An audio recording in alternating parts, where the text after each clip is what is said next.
The gardening move you can make right now to brighten up our outdoor spaces. Containers let you add a splash of color to your porch or patio and provide the perfect excuse to get gardening. Lloyd has some formulas for putting together these beautiful containers. You've brought an assortment, and all of them have unique containers. Is now the time? Is it too early to start planting these? No, not at all. That's what's great about containers is you can plant them now, and if we do get a cold snap, we're not scheduled to, right? But if we do, then you can just bring them in the garage or something, some varieties. Some of these varieties we'll talk about today are totally hardy. They can go outside from now on. Okay, that's good to know. Walk us through what you brought, because you brought some really unique containers. Yeah, we've got some cool new stuff, new trends in container gardening. You can make a container out of almost anything that'll hold soil. So we'll start here with our stacking crates, and this is a new idea. Take a few wood crates and just stack them at different angles to each other, and it creates little pockets into the sides, and you can fill those with different trailing plants or upright plants. We have both types on here. But in these containers, in these crates, we have petunias and calibrachoa and lobelia. Those are all warm season plants, so you do need to be careful with those. So that's what's great about the crates is they're small enough, you can just take them up, and if we're gonna get a frost, you bring them into the garage for the night. Okay, so for some of the varieties, they're small enough you can bring them in, but you can plant them now. That's good news. Yeah, exactly. Okay. So these are great mid-spring items, but enjoy them right now. They're in the garden center right now. You can buy them now. You just gotta take a little bit of care if it gets down below 35 degrees. Okay. Okay. All right, I love this wash basin up in the front. And you've got an assortment of, well, tell us about some of the plants, because I wouldn't be able to name them all off. So we have the tin look here, and I love that look, and this wash basin actually comes out. By the way, I got all these crates and the basin and the dresser we'll talk about all came from Hobby Lobby, so you can go down to your local Hobby Lobby and pick these up. But in this wash basin, it's just, we didn't line it with anything. Okay. We just put the soil right into it and drilled a few holes for drainage.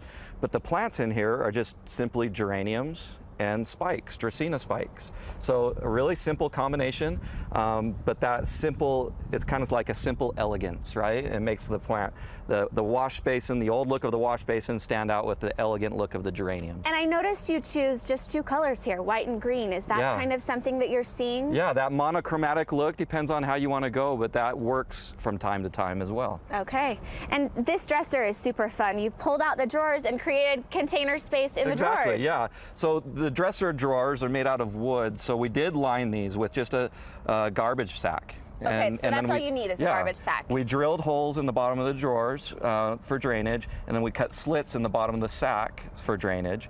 And from then on, I mean, it's not going to last for a long time, but this is a cheap little dresser that I picked up at Hobby Lobby, and you just pull a few drawers out and plant whatever you'd like in them. We've got gerberas in here.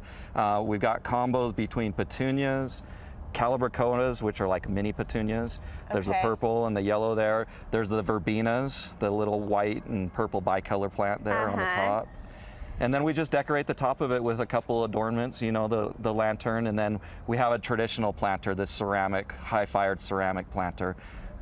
This is a new osteospermum, African daisy in the middle. The top one The top middle one, that daisy flower, is a brand new variety. It's got really that dark purple center and the bright yellow outside. It's called Blue-Eyed Beauty. Okay. So, and then we have a lissome kind of trailing out the side of it. And is the drainage like a really key part of planting these? Yeah, with all outdoor plants for sure. Even with succulents outdoors, you want to try to get drainage. Only very rarely with succulents can you get away without draining. But with garden plants, with bedding plants, you have to have drainage, otherwise your roots will rot and your plant won't last very long. So can you do that? You've drilled holes in some of these. Are there other ways to create that drainage? That's pretty much it. And you want to use thick plastic also, because you don't want too much drainage. The thinner plastic can rip. Okay. And if you have too much drainage, then it's drying out too quickly. Okay, good things to know. Yeah. You've brought another idea for a planter. This is probably something a lot of people have at home, and this is just a wicker basket. Yeah, just a simple peanut basket, picnic basket, and again, we just line it and to this keep is just the soil trash bag? in. Yeah, this is a 3 mil trash bag, so a contractor grade, as thick as I could get, and we just cut it to shape and make sure it doesn't come over the top. And so we're going to plant this right now, Courtney, with your help.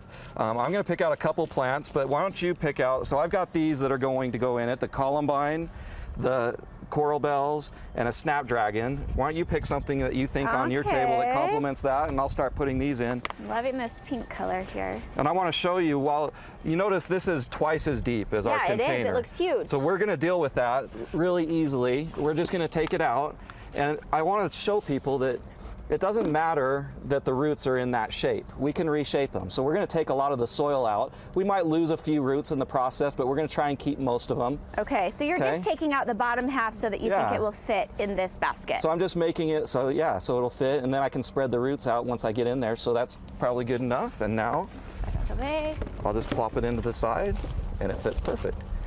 And you've chosen to put this on the side. I mean, obviously, because this is here. Right, but right. How are you thinking about space in this basket? So it depends on how you're going to put it on your patio or your table or your porch. I mean, if you're going to definitely have it be one-sided, if you're going to have a back and a front, then put your taller plants at the back. If you're not, if you're going to be able to view it from all sides, then maybe it's better to put the tall plant in the center. Okay.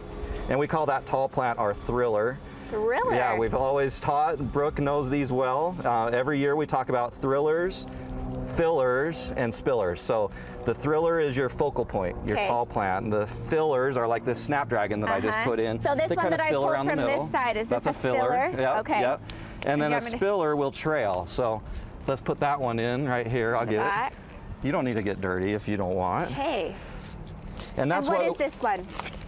This flower. This flower that you picked is a Martha Washington geranium. So a geranium, but a little bit more cold hardy. It looks different than typical geraniums. So these get much brighter blooms, bigger blooms. They kind of have that pointy serrated leaf, but they're a little more cold hardy than a regular zonal geranium. So we like to use these this time of year. This time of year, okay. It's perfect. So we'll throw that in.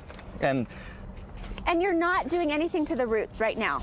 No, you're just if they were root bound, there. So these are pretty new roots. If they were root bound, I'd break them up a little bit, but these are pretty young plants, and so you don't need to do anything. And you can be tough with them. You can push them in and shape them and get them into the planter. Yeah. So there we have it. This is another thriller here. Yeah, another thriller. And we've got some spillers. I didn't bring any. Well, this woodland phlox right here.